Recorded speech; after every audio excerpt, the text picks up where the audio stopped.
Boxing area yan. Lapad ng likod eh, oh. Pang ano eh, pambanggaan. Pwede lang pantay. Oo, pantay. Pantay yung buhok. Pambanggaan yung katawan mo eh, oh. Eh, sinundang ka na. Taba mo daw eh. Wala ka pa daw entrance eh. Bantayan mo yan, wala pang entrance yan. Okay, go bite. Go, very bite.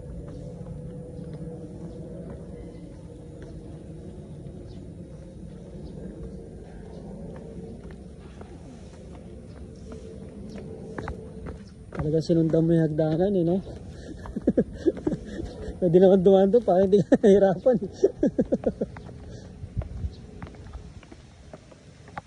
Napicture ako dito. Yan. Layo-layo ko. Baka mamaya taba-taba ko na naman.